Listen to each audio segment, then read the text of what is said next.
think destiny is destination, the movement is bound to happen. So, let the movement happen in such a way that you feel more and more fulfilled. Day by day, you experience higher and higher way of reality till you merge and you become one with the reality itself. Giving up the deeper desires for the sake of superficial desires is distraction.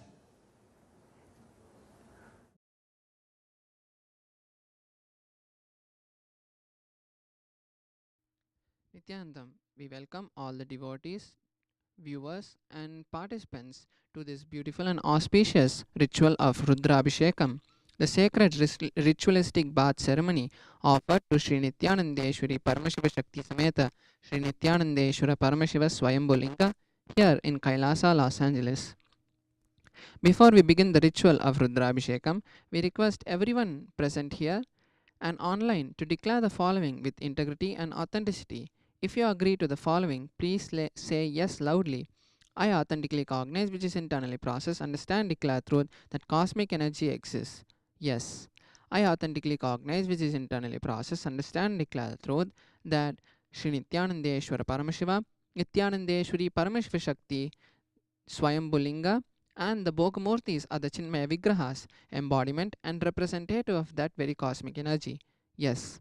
I authentically cognize, which is internally processed, understand, declare truth that the Abhishekam I am offering will directly reach the cosmic source of energy. Yes.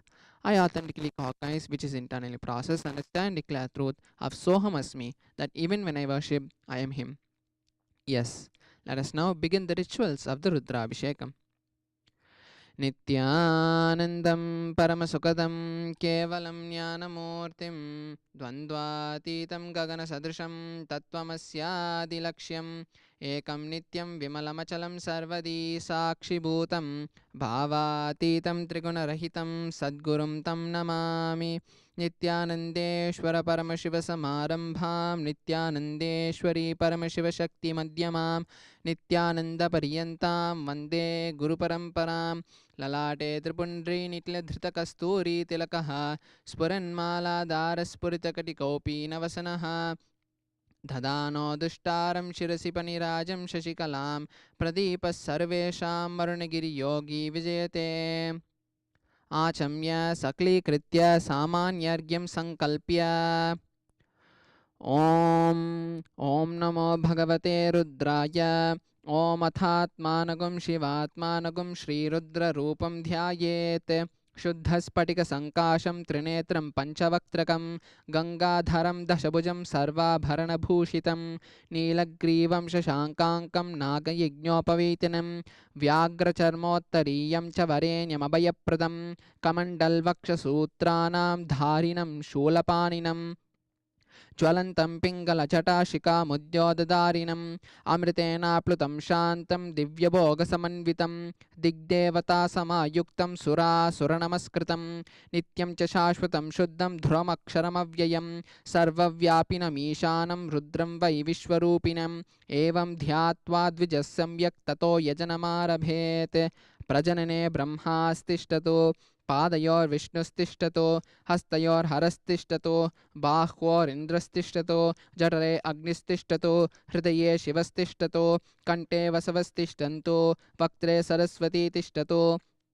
नासकयोर्वायुस्तिष्ठतो नयनयो चन्द्रादित्यौ तिष्ठेतां कर्णयोऽश्विनौ तिष्ठेतां ललाटे रुद्रास्तिष्ठन्तो मूर्ध्न्यादित्यास्तिष्ठन्तो शिरसि महादेवस्तिष्ठतो शिखायां वामदेवस्तिष्ठतो पृष्ठे पिनाकी तिष्ठतो पुरतः शूली तिष्ठतो पार्श्वे शिवाशङ्करौ तिष्ठेतां सर्वतो वायुस्तिष्ठतो ततो बहिः सर्वतोऽग्निर्ज्वालामाला परिवृतस्तिष्ठतो सर्वेष्वङ्गेषु सर्वा देवता यथास्थानं तिष्ठन्तो मां रक्षन्तु अग्निर्मे वाजिश्रितः वाग्हृदये हृदयं मयि अहममृते अमृतं ब्रह्मणि वायुर्मे प्राणे श्रितः प्राणो हृदये हृदयं मयि अहममृते अमृतं ब्रह्मणि सूर्यो मे चक्षुषुश्रितः चक्षुर्हृदये हृदयं मयि अहममृते अमृतं ब्रह्मणि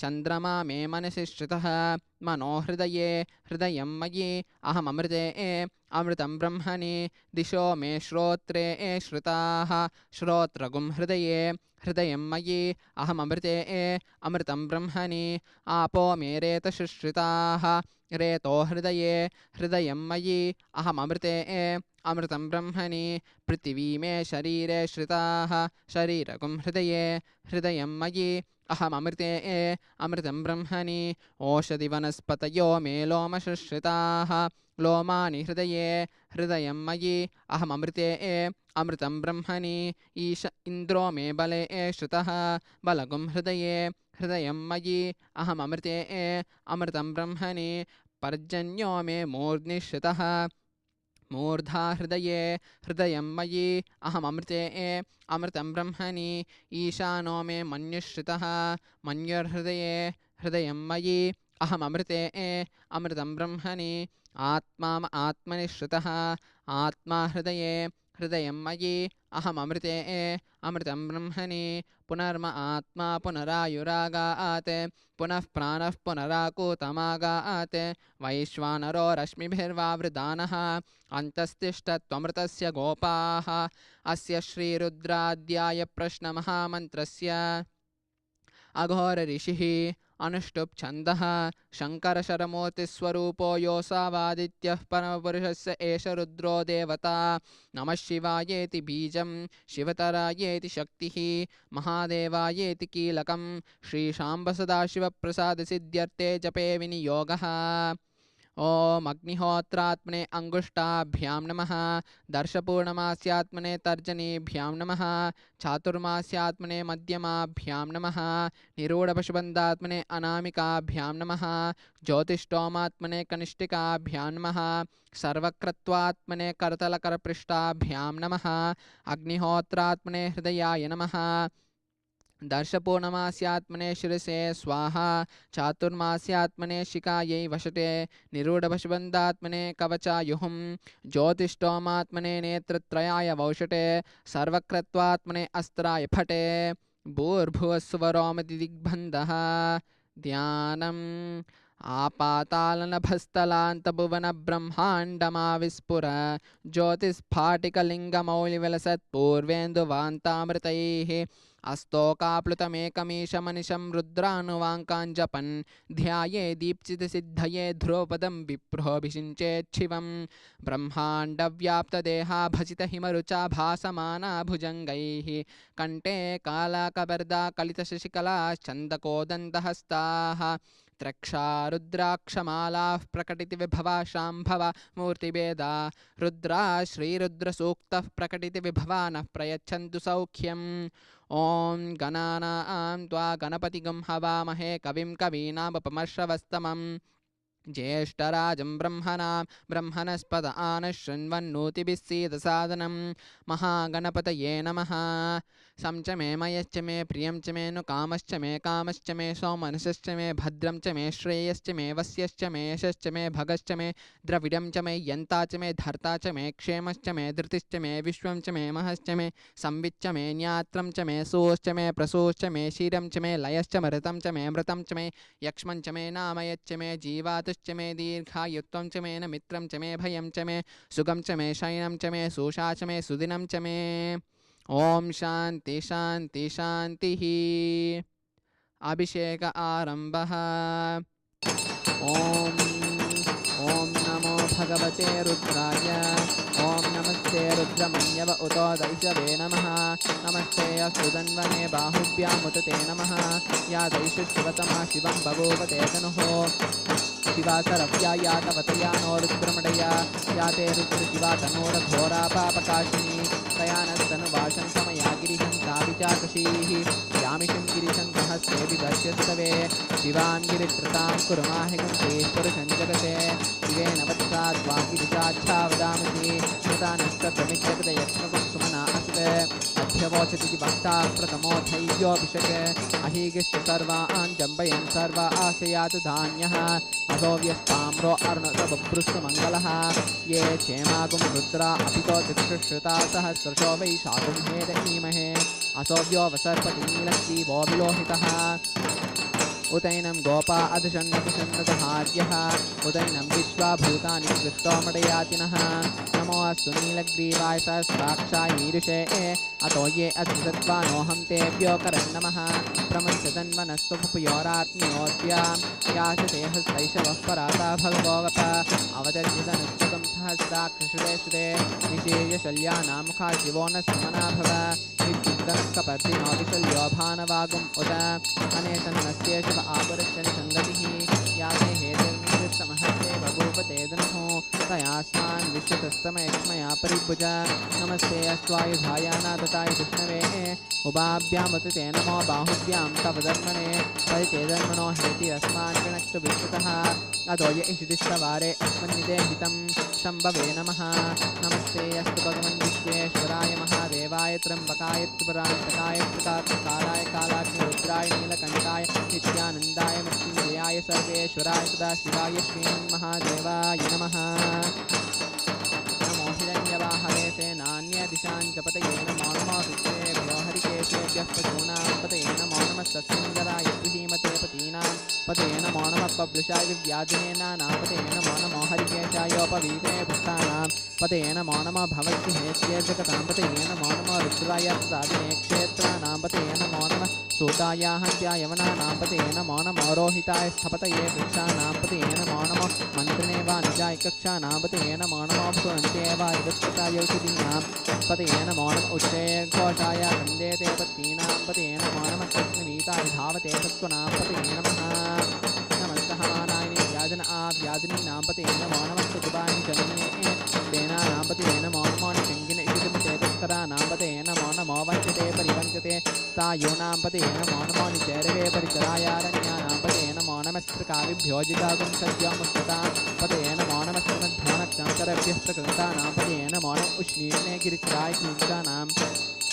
पतये नमो नमः पुष्पद्योतन्वाकृभ्यश्च वो नमो नमः आतन्वानेभ्यः प्रतिदधानेभ्यश्च वो नमो नमः आयच्छद्योभृत्यभ्यश्च वो नमो नमो षद्योविद्यभ्यश्च वो नमो नमः आसीनेभ्यश्च वो नमो नमः स्वपद्योजाकृभ्यश्च वो नमो नमः स्तिच्छद्योदावद्यश्च वो नमो नमः सभापतिभ्यश्च वो नमो नमः श्वेभ्योऽष्टपतिभ्यश्च वो नमः व्याजनीभ्यो विद्यन्तेभ्यश्च वो नमो नमः उगनाभ्यश्च वो नमो नमः वृत्तेभ्यो वृत्तपतिभ्यश्च वो नमो नमो व्रातेभ्यो व्रातपतिभ्यश्च वो नमो नमो गणेभ्यो गणपतिभ्यश्च वो नमो नमो विरूपेभ्यो विश्वरूपेभ्यश्च वो नमो नमो महद्यःशुल्लकेभ्यश्च वो नमो नमो रतिभ्यो रतेभ्यश्च वो नमो नमो रतेभ्यो रथपतिभ्यश्च वो नमो नमः सेनाभ्यश्च वो नमो नमः शत्रुभ्यः सङ्ग्रहीतृभ्यश्च वो नमो नमः स्तिभ्यो रथकालेभ्यश्च वो नमो नमः कुलालेभ्यः कर्मालेभ्यश्च वो नमो नमः पुञ्जिष्टेभ्यो निषादेभ्यश्च वो नमो नमः इषुद्योतन्विसृभ्यश्च वो नमो नमः मृगेभ्यः स्वनेभ्यश्च वो नमो नमः स्वभ्यः स्वपतिभ्यश्च वो नमः नमो भवाय च रुद्राय च नमः शर्वाय च पद्मते च नमो नीलग्रीवाय च श्रीकण्ठाय च नमः कपद्दिने च व्युक्तकेशाय च नमः सहस्राक्षाय जगदन्मने च नमो गिरिशाय च विष्टाय च नमो वीरश्रमाय शेषमदे च नमो ह्रस्वाय च वामनाय च नमो बृहते च वरिशीयते च नमो वृद्धाय च संवृत्वने च नमो अग्र्याय च प्रथमाय च नमः आशवे च गिराय च नमः शीव्याय च शीव्याय च पूर्ण्याय च वशुन्याय च नश्वतस्याय च द्वीप्याय च नमो दिव्याय च हरण्याय च नमो दृष्टिने च प्रमशाय च नमो धूताय च प्रहिताय च नमो निषङ्गिने च शुद्धिमते च नमः तीक्ष्णे च वेत्सायिने च नमः स्वायुधाय च रङ्गणे च नमः श्रुत्याय च पत्याय च नमः काट्याय च नीत्याय च नमः स्तोत्याय च रस्याय च नमः नाट्याय च वैशन्ताय च नमः कूप्याय च वट्याय च नमो वर्ष्याय च वट्याय च नमो मेघ्याय च विद्याय च नमः ईद्रियाय च तप्याय च नमो वाक्याय च रेश्म्याय च नमो वास्तव्याय च वास्तवाय च नमः सोमाय च रुद्राय च नमः साम्राय च अरुणाय च नमः शूलाय च पतिपतये च नमः उग्राय च भीमाय च नमः अग्रे वदाय च दूरे वदाय च नमः हस्रे रहनीयते च नमः विक्षेभ्यो हरिकेशेभ्यो नमः ताराय नमः शम्भवे च न्योभवे च नमः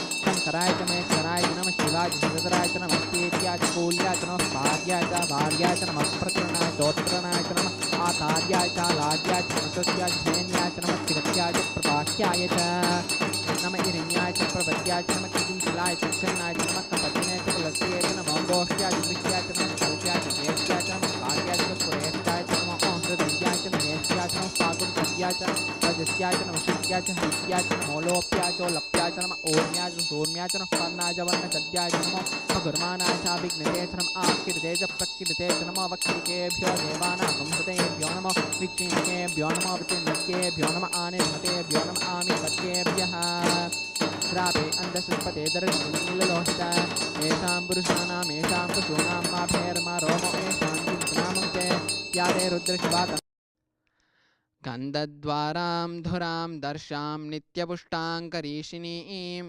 ईश्वरीगुं सर्वभूतानां तामिहोपह्पये श्रियं गन्धान् धारयामि गन्धस्योपरि हरिद्रा कुङ्कुमचूर्णं समर्पयामि पुष्पैः पूजयामि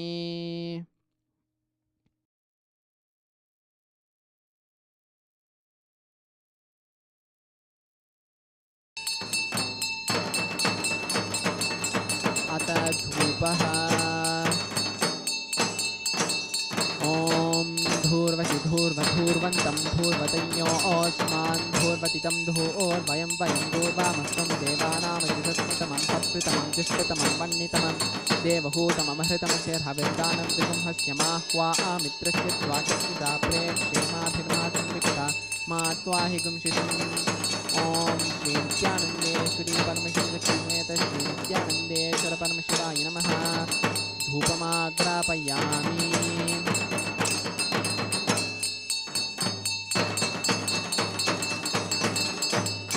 अथ दीपः ॐ मुक्तिभ्यस्वजातवेदोपग्निर्वृतं मम पशुभिस्तमस्यमावह जीवनं चदिशो दिश मानोहितं चेज्जातवेदो कामस्त्वं पुरुषं जगत् अभिभ्रतज्ञ आगहि श्रिया मा परिपातय ॐ श्री नित्यानन्देश्वरी परमशिवशक्तिसमेत श्री नित्यानन्देश्वर परमशिवाय नमः दीपं दर्शयामि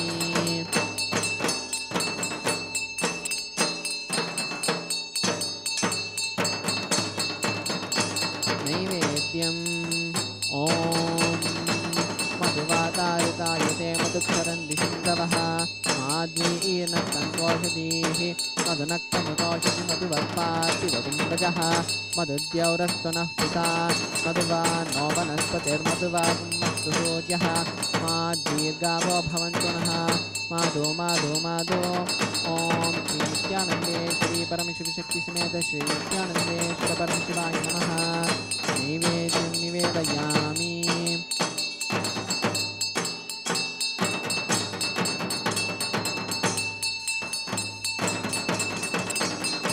नीराजनम् ॐ सोमो वा एतस्य राज्यमादत्ते यो राजा सन्प्राज्यो वासो मे नियजते देवसुवामेतानि हवीगुंसि भवन्ति एतावन्तो वै देवानागुं सवाः तयेवास्मै सवान् प्रयच्छन्ति तयेनं पुनस्तुवन्ते राज्याय देवसुराजा भवति तन्महेशाय विद्महे वाग्विशुद्धाय धीमहि तन्नः शिवः प्रचोदयात् तन्महेशाय विद्महे वाग्विशुद्धाय धीमहि तन्नः शिवः प्रचोदयात् तन्महेशाय विद्महे वाग्विशुद्धाय धीमहि तन्नः शिवः प्रचोदयात् ॐ श्री नित्यानन्देश्वरी परमशिवशक्तिसमेत श्री नित्यानन्देश्वर परमशिवाय नमः मङ्गलनीराजनं सन्दर्शयामि रक्षां धारयामि क्षमा प्रार्थना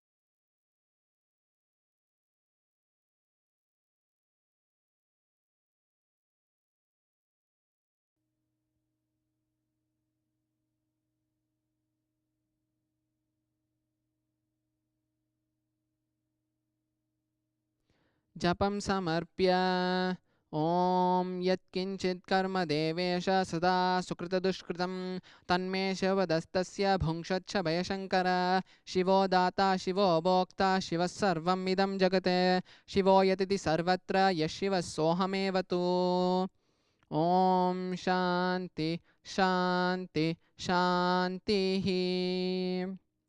With this, we come to the end of the ritual of Rudrabhishekam. Thank you, Nityanandam.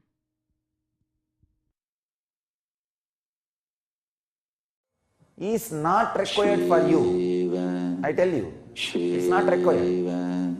He went little more than what is required to integrate himself. That's all. Actually, he went a little further, so he has to come back. I tell you, make priority list, have courage to sacrifice for the sake of deeper desires, the superficial desires. One more thing, an important thing. Today you will sacrifice number 12 for number 11. Tomorrow, when you feel number 10 became more alive, attractive, do not have hangover on 11. Don't think, oh, I'll sacrifice 12 for 11. How can I sacrifice now 11? It is too valuable for me. No. 10 is more valuable. In the priority list. Finally, when you are just having one, you become one. That's all.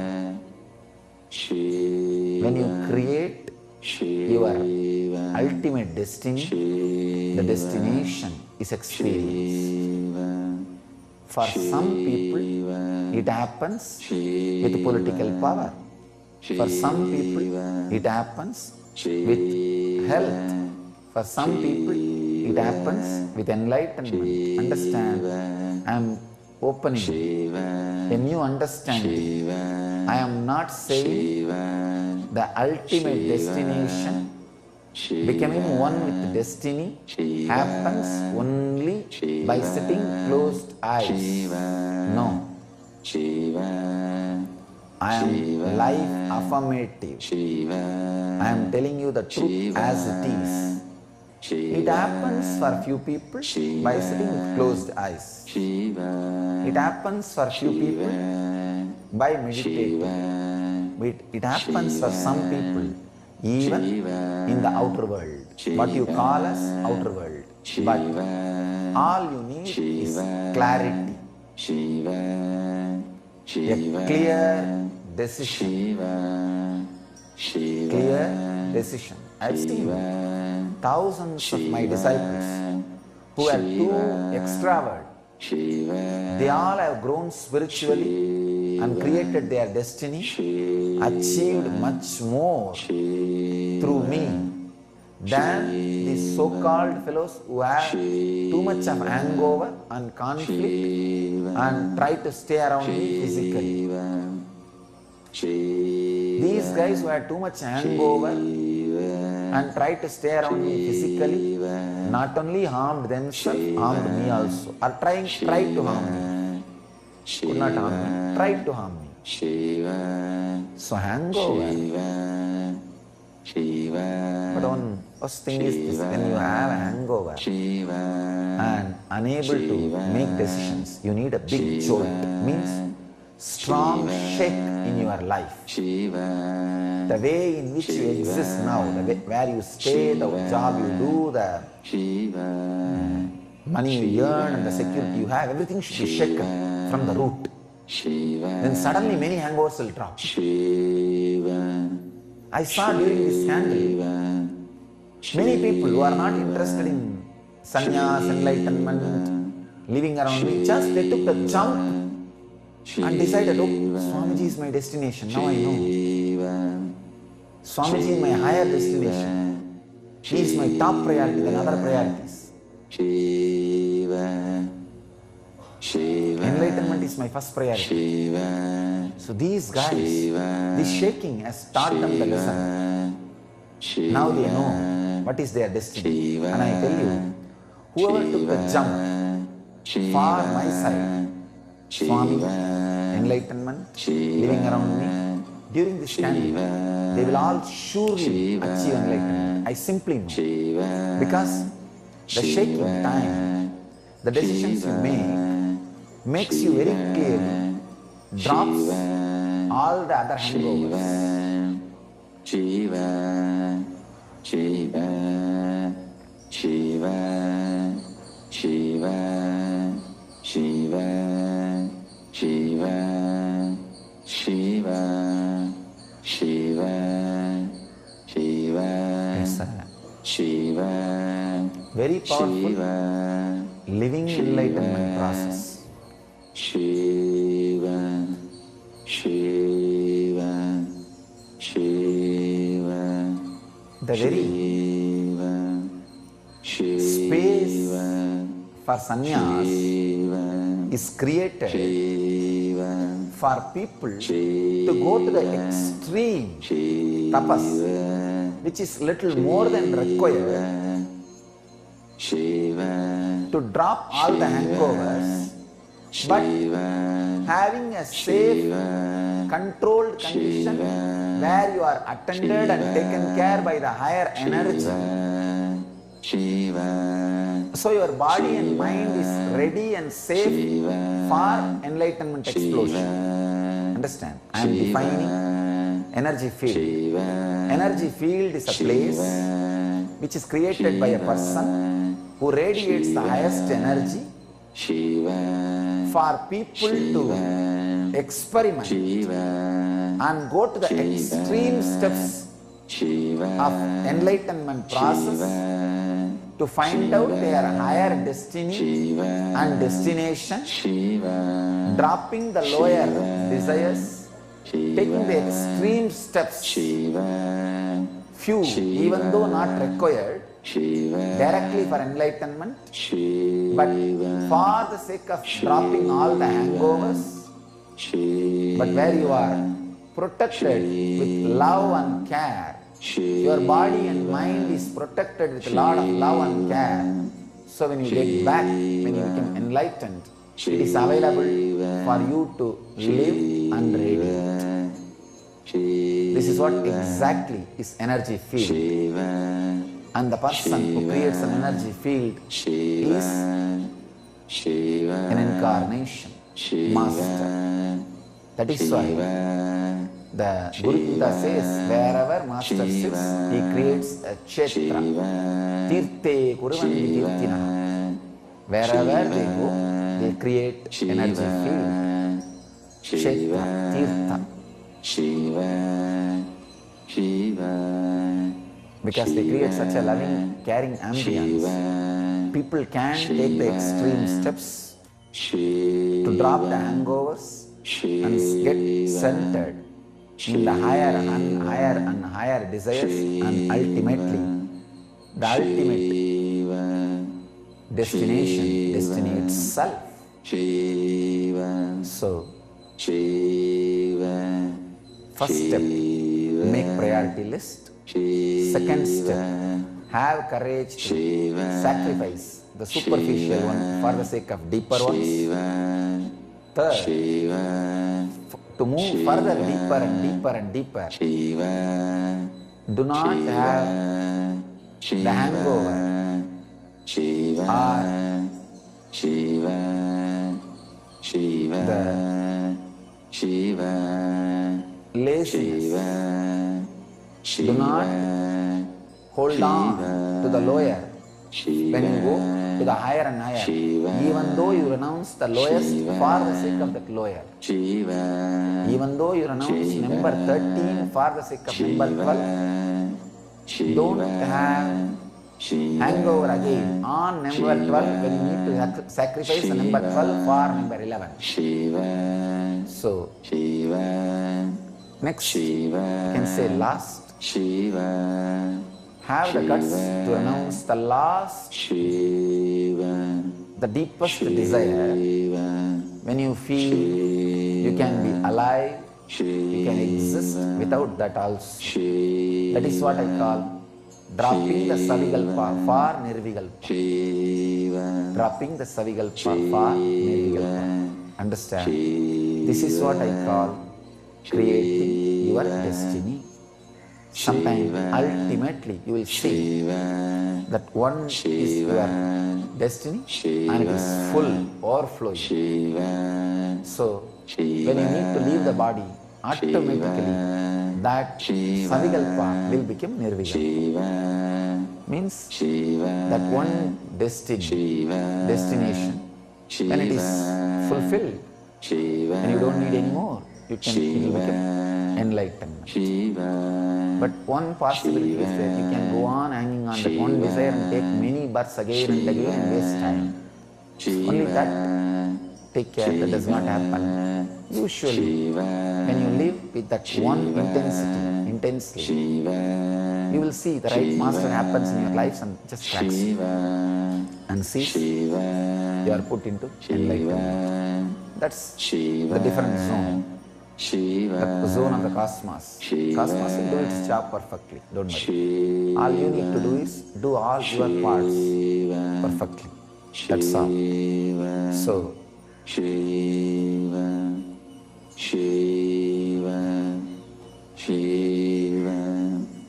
if you have one desire, that does not mean you should not have second, third, fourth. But when you need to give up for the sake of the third desire, if you need to give up the fourth desire for the sake of third desire, don't have the hangover to drop. That's all I am saying. Just start winding up like this step by step. See, if you can have both without conflict, no problem. Then it is, you don't even need to list it. But when you need to choose, go for the deeper desires and drop the superficial ones. I tell you, dropping the superficial ones without having hangover means going back to your original consciousness, original state of being. So naturally, you are traveling towards your destination. Traveling towards your destination is your destiny. Other than that, anything you do, going round and round and round and round or anything, is just abusal of your life. So put little time and energy and create your destiny. Live and radiate enlightenment.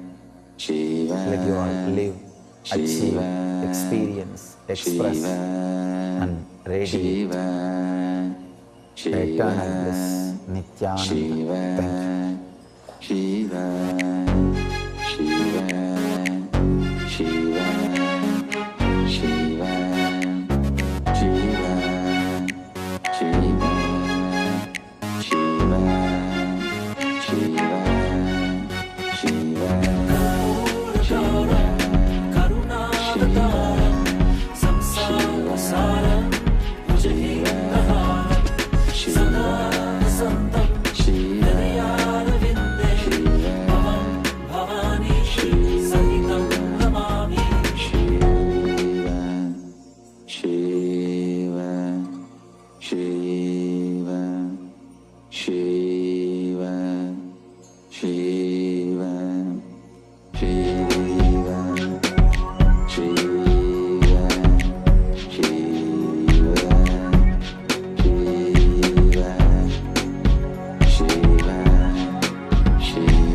Samarambam Shankaracharya Madhyamam Asmadacharya Paryantam Vande Guru Paramparam.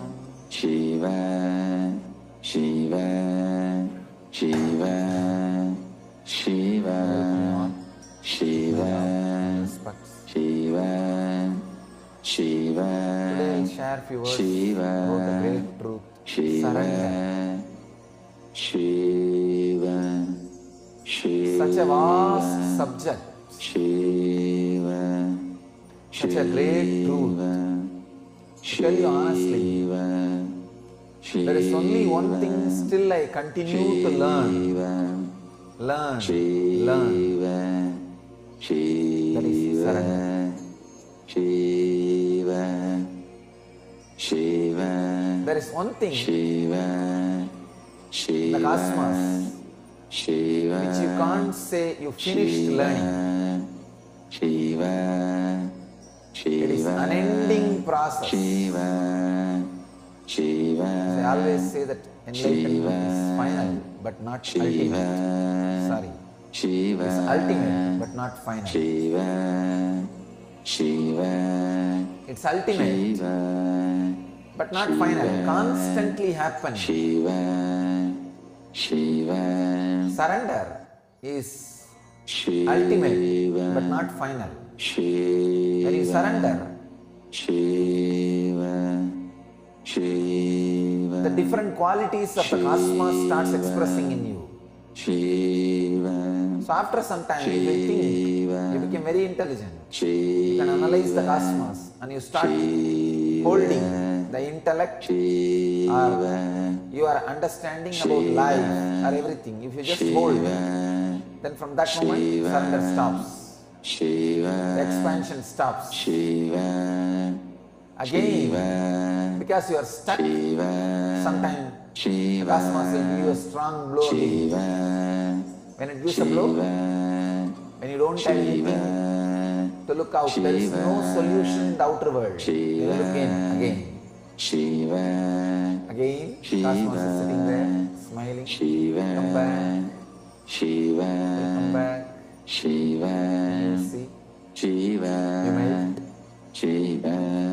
The surrender starts happening again. And the highest possible intelligence, the different qualities of the cosmos starts happening again. And ultimate but not final. As I said, the ultimate again and again and again happens in the higher and higher dimensions. I tell you, this is the same story exactly gets repeated with masters. People come, surrender, they experience the beautiful, intense period of ecstasy, an expansion.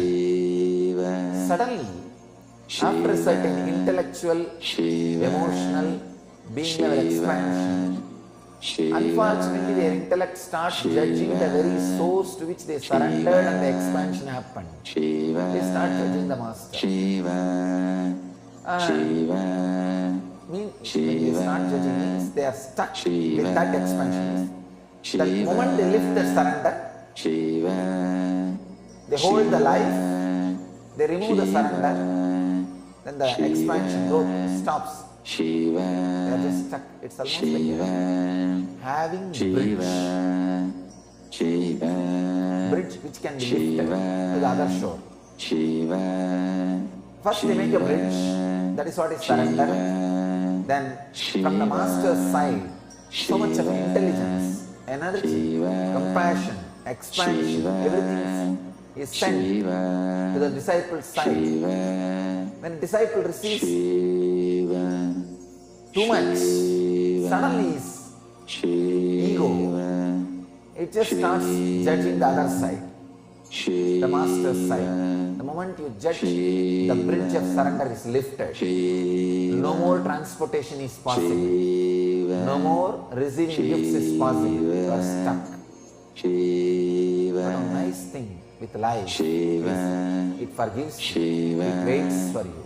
Even though you are stuck, when the sufferings happen in your life, understand, when you are stuck, whatever suffering is given to you is just a reminder. Suffering comes, and you try to solve in all possible ways in the outer world, because the logic with which you judge the master is so strong, so arrogant, It tries to find its own solutions without bending, without resting, without putting the bridge again back. It just wants to say, no, I know, I'll handle, I'll do it.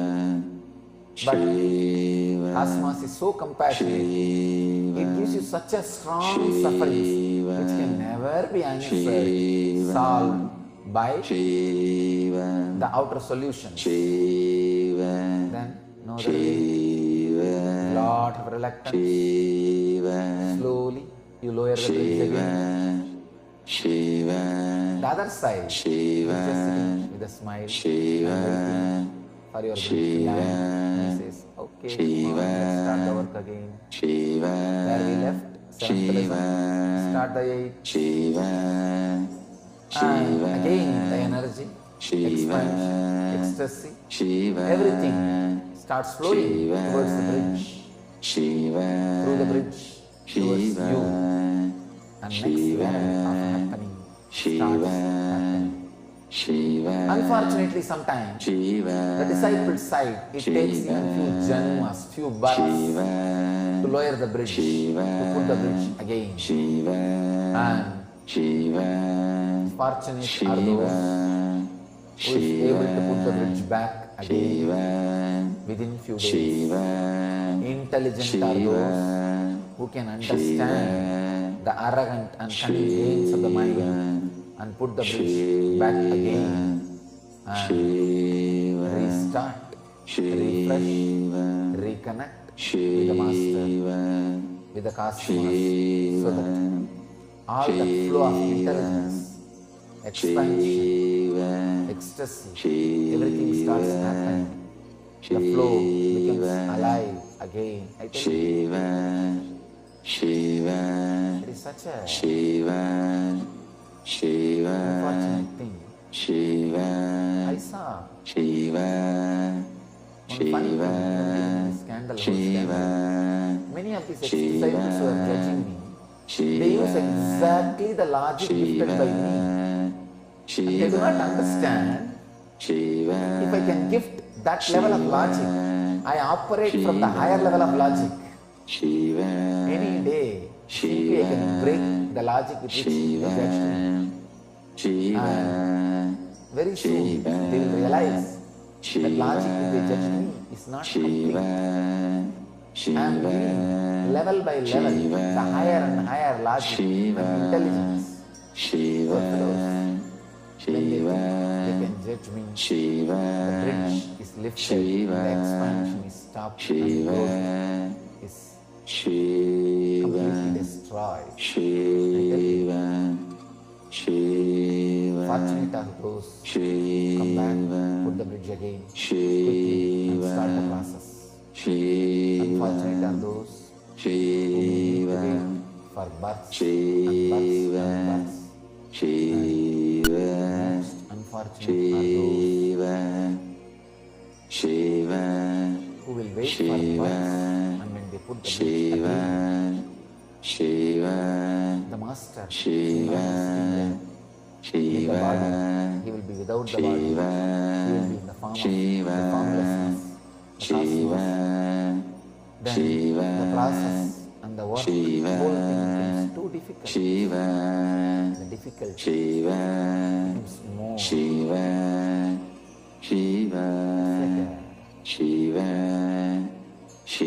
trying to work with deities without having physical master. It's possible, but needs so much of intensity, takes so much of time, needs so much of tapas, means effort from your side. So naturally, the process is delayed and time is getting wasted again and again and again. Cycle. People are stuck. I tell you, surrender is the one thing. Even an incarnation goes on learning. There is no end. Nobody can say, I surrender. No. I am surrendering. Because every moment, your logic grows. Shiva, Your inner space expands. Shiva, The possibility of ego and surrender is again presented in front of you. Shiva, And again and again, you have to choose surrender. When you choose surrender, again, one more step of expansion. A new logic is gifted to you. When that logic is gifted, when you look at the life with that logic, that energy, again the choice is given. Two roads. Surrender. Again, you have to pick up the surrender. So every moment, again and again and again, you are given the choice. That is why I tell you, surrender is one thing. You can never say you learn or you did it. It has to be an happening, continuous happening. I tell you, the one lesson which even now, still now, I go on learning is surrender. So, I bless you all. Let all of us continue to learn this lesson. This is the one lesson. No master can say, I learned, I am here to teach. No. I have learned the higher parts of it. So I can share whatever I learned with you. So it's a constant learning process. It is the ultimate happening, which nobody can say, I learned. Please understand. Whenever you learn some process, you have become master of that process. Surrender is the only process. Nobody can become master of it. Only the process can continue to be master of it. You will be continuously learning. Please understand. Any process, if you are learning, you become better than, more than that process. But surrender is a process which you can't become master, or which you can't say you learned it. It is learning. Only in surrender, the process is the master. Nobody else can be the master. Even the cosmos is lower than surrender. Because even cosmos continues to expand, because it is surrendered to itself, its very core, life. Cosmos has surrendered to one of its greatest dimension, life. That is why constant expansion is happening even in the cosmos. The moment cosmos judges the happening of life, the surrender bridge is lifted and cosmos will start shrinking. The expansion will stop happening. That's what we call pralaya, demolition and destruction. Then again, when the cosmos learns the lesson. I missed it. Let's put the bridge back. When the bridge is put back with the life source, with the surrender, Hiranyagarbha, again life starts happening. Expansion happens.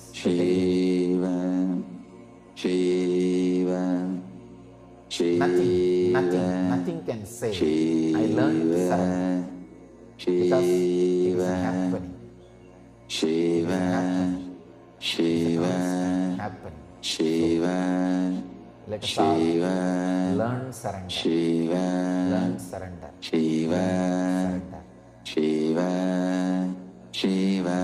Radiate and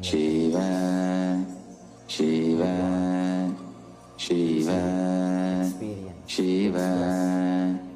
Live and radiate the eternal bliss.